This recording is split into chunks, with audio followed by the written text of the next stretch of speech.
నమస్తే, welcome to our channel. నిండు చంద్రుడు ఒకవైపు, చుక్కలు ఒకవైపు అంటాం, వింటూ ఉంటాం.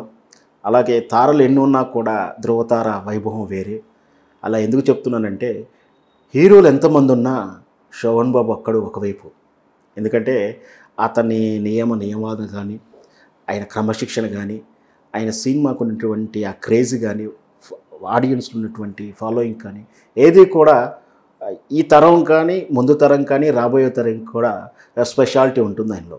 సో ఇటీవల శోభన్ బాబు గారి గురించి అఖిల భారత శోభన్ బాబు సంఘం తరపున నిన్న ఒక వేడుక జరిగింది. స్థితిప్రజ్ఞుడు అనే ఒక పుస్తకావిష్కరణ జరిగింది. సో ఈ ఎవరంటే చల్లగాలి వెంకటరాజు గారు రాసినటువంటి పుస్తకావిష్కరణ అయినా జరిగింది. శోభన్ బాబు గారి అఖిల భారత అంటే అన్ని రాష్ట్రాలలో కర్ణాటక కానీ, ఇంకా ఢిల్లీలో కానీ, రకరకాల ప్రాంతాల నుంచి అందరూ కూడా నిన్న సమావేశం ఈ పుస్తకావిష్కరణ సభను చాలా రంగరంగ వైభవంగా చేసుకున్నారు. అందుకు మన ఇమ్మడి రామారావు గారు మనకు తెలుసు. శోభన్ బాబు గారికి స్నేహపూర్వకమైనటువంటి అనుబంధం ఉంది, వ్యక్తిగత అనుబంధం ఉంది. ఆ రామారావు గారు నిన్న ముఖ్య అతిథిగా అటెండ్ అయ్యి ఈ పుస్తకావిష్కరణ సభని ఇంకా శోభను తీసుకొచ్చారు. సో ఆ పుస్తకావిష్కరణ సభ కానీ, శోభన్ బాబు గారి యొక్క విశేషాలు కానీ ఇప్పుడు మనం చర్చించుకుందాం. నమస్కారం సార్. నమస్తే అండి సార్.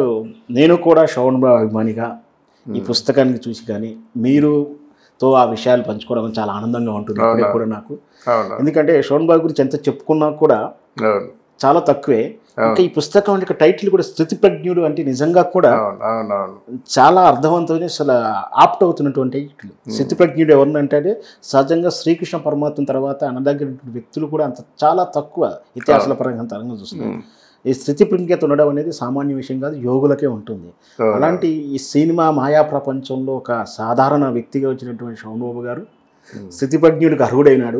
ఈ పుస్తకం ఏంటి, ఎవరు రాశారు, నిన్న మీరు వెళ్ళినటువంటి సభ ఏ విధంగా జరిగింది, ఒక్కసారి మా ప్రేక్షకులకు. తప్పకుండా అండి. ఎందుకంటే శోభన్ బాబు ఫ్యాన్స్ మిగతా ఫ్యాన్స్లా కాదు, వీళ్ళకి కొంత ఎంత డెడికేషన్ అండి. 17 సంవత్సరాలు అయినప్పుడు కూడా చెక్కు చెదరకుండా నిన్న వాళ్ళ ముఖంలో కనిపించిన ఆనందం, ఆ వేదిక మీద కూర్చొని వాళ్ళందరూ పెద్ద పెద్ద వాళ్ళమాట, రాజ్యసభ మెంబర్లు, ఎమ్మెల్సీలు, ఎమ్మెల్యేలు ఉన్నారు. వీళ్ళంతా చూస్తుంటే ఆ ప్రకాశంకి వీళ్ళందరూ వచ్చారు. చూస్తుంటే అయ్యో మీ వీడియోలన్నీ చూస్తుంటామని చెప్పినట్టయితే నాకు ఎంతో ఆనందం అనిపించింది. చాలామంది నాకు కూడా ఒక సాధారణ వ్యక్తిగా మీ వీడియో శోభన్ బాబు గారి వీడియో చూస్తున్నా ఆసక్తిగా ప్రతి ఫ్రేమ్ కూడా అదే మాత్రం ఫార్వర్డ్ చేయకుండా వినేవాడిని. అవునవునవును. ఇక్కడ ఏమైందంటే ముందుగా నన్ను బాగానే సత్కరించారు, చాలా గౌరవంగా సత్కరించారు. కాబట్టి నాకు హెల్త్ బాగాలేని కారణం చేత సుదీర్ఘమైన ఉపన్యాసం ఇవ్వలేకపోయాను, సంక్షిప్తంగా చెప్పాను నేను. ఇందులో స్థితప్రజ్ఞుడు అంటే జనరల్గా పేరు ఒకటి ఉంటుంది, వ్యక్తి ఒకరు ఉంటారు, వాళ్ళకి వీళ్ళకి సంబంధం అసలు ఉండదు. కానీ అలా కాదు, శోభన్ బాబు యాప్ట్. ఎందుకంటే ఒక చిన్న ఎగ్జాంపుల్ చెప్తా. త్రిశూలం కొండ మీద ఖైదీ బాబాయ్ షూటింగ్ జరుగుతుంటే ఖైదీ బాబాయ్ షూటింగ్లో జానకమ్మ యాక్ట్ చేస్తుంది. ఎవరు? షావుకార్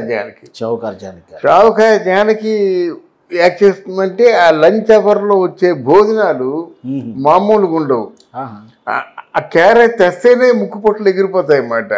సువాసనలు, అంత సువాసన. బ్రాహ్మణి అయినా సరే ఎన్వి కానీ వెజిటేరియన్ కానీ ఆవిడ ఉన్నట్టుగా ఎవరు ఉండలేరు. అంటే ఎప్పుడు లంచ్ అవుతుంది, బ్రేక్ అవుతుంది ఎదురు చూసేలా.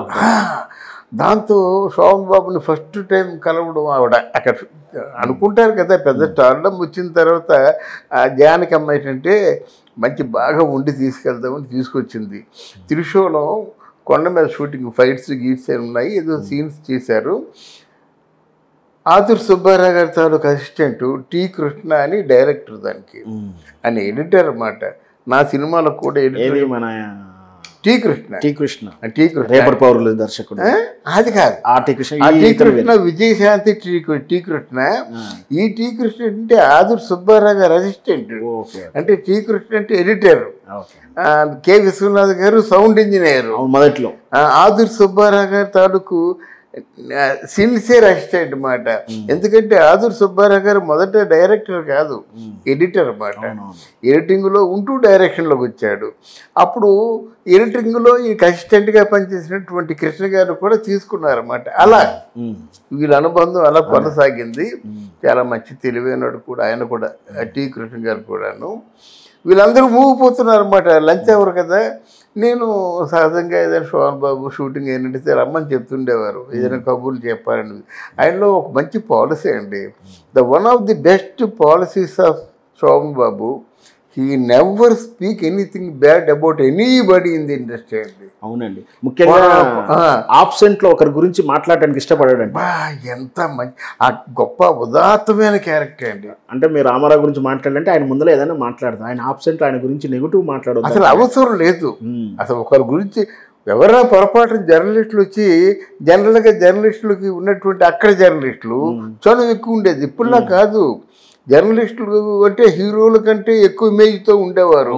పత్రికా శ్రీనివాస్ కానీ, ఆంధ్రప్రభ వెంకట్ కానీ, ఆంధ్రజ్యోతి గౌతమ్ కానీ, సితార, అప్పుడు సితార లేట్గా వచ్చిందండి, పోలవరపు శ్రీహరిరావు అని, వీళ్ళందరూ ఉండేవారు అన్నమాట. అలాగే సినీ హెరాల్డ్ నేను, వెండి తెర, బిఏవి సినీ హెరాల్డ్ అంటేనే అసలు అప్పుడు పెద్ద సినీ హెరాల్డ్. మేము అవార్డు ఫంక్షన్ కూడా కండక్ట్ చేస్తామండి. ఎలాగుంటుందంటే మేము షూటింగ్కి వెళ్తున్నట్టయితే అత్తారింటికి వెళ్ళినట్టుగా ఉండేదన్నమాట. అది అంత గౌరవంగా చూసేవారు. తీసి పక్కన పెడతాం. ఇప్పుడు లంచ్లో ఉన్నాం. వచ్చిన తర్వాత శోభన్ బాబు గారు వచ్చారు. వచ్చిన తర్వాత మామూలు నవ్వుతూ వచ్చి, మీకోసం వెయిటింగ్, అందరూ మీకోసం వెయిటింగ్ అంటే, నా కోసం మీరందరూ వెయిటింగ్ ఏంటి ఆయన నవ్వుతూ అడిగాడు అన్నమాట. అలా కాదు, మీకోసం స్పెషల్ డిషెస్ తెచ్చా, అవన్నీ మీరు టేస్ట్ చేసి నాకు చెప్పాలి అని అక్కడ ఇంట్లోంచి వెండి పళ్ళెం తీసుకొచ్చింది అన్నమాట. వాళ్ళు తినే వెండి పళ్ళెం సెపరేట్గా మంచి పళ్ళెం తీసుకొచ్చి ఒక్కొక్కటి వడ్డించుకుంది. రకరకాల వంటకాలండి. అది చూస్తుంటే నోరు ఊరిపోయి నాకు అనుకుంది. అంత అయిపోయిన తర్వాత, అమ్మ ధన్యవాదాలు, మీరు నా మీద ప్రేమతో తీసుకొచ్చారు కదా, చాలా సంతోషంగా ఉంది, నా భోజనం నాకుంది, ఇవి మన వాళ్ళందరూ తింటారు, ఒక డైరెక్ట్గా లాక్లు వేస్తూ చూస్తున్నారు కదా, మిగతా వాళ్ళందరికీ అందరినీ తినమని చెప్పండి, ఎంజాయ్ చేస్తాను, కానీ నేను మాత్రం నమస్కారం. ఏమిటి ఆయన భోజనం? ఓన్లీ ఫ్రూట్ సలాడ్, క్యారెట్లు, ఇవి ఏవో బీట్రూట్లు ముక్కలు మాటండి, అవిని కొంచెం చిన్న ఒక 2 గరిటెలు తైరు సాదం అంతే, ఫ్రూట్ సలాడ్స్. తర్వాతేమో ఆయన దగ్గర ఒక డ్రింకు, మల్టీవిటమిన్ డ్రింక్ లాగేమో ఆయన తయారు చేసుకునేవాడు, అన్ని సెపరేట్గా తయారు చేసుకునేవాడు. ఆయన కోసం ఇప్పుడు చెప్పొచ్చులేండి, ఆయన కోసం సెపరేట్గా జయలలిత గారు క్యారియర్ పంపిస్తుండేది. తర్వాత ఏంటంటే ఆ ముఖం టచ్అప్ చేయడం కూడాను మామూలు వెట్ క్లాత్తో టచ్అప్ చేసుకోవడం కాదు, ఆవిడ ఎక్కడి నుంచో తీసుకొచ్చి ఇచ్చిందండి. ఏదో చర్మం తాలూకు చర్మం ఇలా టచ్అప్ చేసుకుంటే ఒక ½ an hour 1 hour మళ్ళీ టచ్అప్ చేయవలసిన అవసరం లేదు, అంత ఫ్రెష్గా ఫ్లవర్ లాగా ఉండేది అన్నమాట. అవన్నీ సెపరేట్ అన్నమాట. ఆయన ఫుడ్ కానీ, ఆహార వ్యవహారాలు, వేషధారణ అన్నీ కూడా సెపరేట్గా ఉండేమాట. ఈవిడ బతిమాలి, ఏడ్చి, బామాడి, కడుపు పట్టుకొని, కాలు పట్టుకొని, ఒక్క ముద్ద తినండి అంటే అది చిత్తప్రజ్ఞత. ఒకసారి తన ఇంటర్వ్యూలు కూడా చెప్పాడు. అవును, ఫ్లైట్లో వెళ్ళినప్పుడు కాఫీ ఆఫర్ చేస్తేను, అవును, ఒకసారి కొన్ని పరిస్థితుల్లో అలా స్మెల్ చూసి అక్కడితోటి అది మాత్రం మర్చిపోలేనండి. ఎంత బాబు మీరు కొంచెం ముట్టుకోండి, లేదా మాకు ఎవడం మానేసి. సహజంగా సినిమా ఇండస్ట్రీలో ఒక బ్యాడ్ నేమ్ ఉంది, చెడు అలవాట్లు ఈజీగా అవుతాయని. అవునవును, వాటికి కూడా చాలా దూరంగా ఉంటాడట. చాలా చాలా అసలు చెడు అనేదాన్ని దూరంగా ఉంటాడండి. తర్వాత ఇంకోటి అలవాటు ఏంటంటే, హీరోయిన్ ఉన్నారు కదా, నాకు తెలిసి 55 మంది అంతమంది యాక్ట్ చేశారు కదా, ఈ 55 మందికి కూడా బావ ఆయనే, మామయ్య ఆయనే, అన్నయ్య ఆయనే, స్నేహితుడు, అంత స్నేహితుడు, అన్నీ ఆయన మాట అండి. ఎవరికి వచ్చినప్పుడు కూడా జయసుధలకైతే గట్టి కావడించుకొని బోర్డున పసిపిల్లలాగా ఏడుస్తుందో, కాంచన అలాగే ఏడుస్తుంది, శారద అలాగే ఏడుస్తుంది, జయలలిత అలాగే ఏడుస్తుంది. ఒక వాట్ నాట్ ఎవ్రీబడి అండి, ప్రతి ఒక్కరు కూడా అత్యంత ఆప్తులు అన్నమాట. ఆడవాళ్ళ హీరోయిన్లకి ఎవరికైనా కష్టం వచ్చిందంటే శోభన్ బాబు చెప్పాలి, వాళ్ళు వినాలి, వాళ్ళు ఊరట పొందాలన్నమాట. Okay sir, thank you. Thank you.